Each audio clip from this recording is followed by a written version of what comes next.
ting tong, spinning ting tong, spinning.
You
Gagamutin uli yung stage. Oo.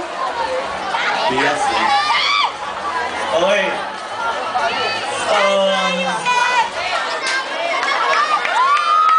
May nagtatanong kung magkano lang yung isang time.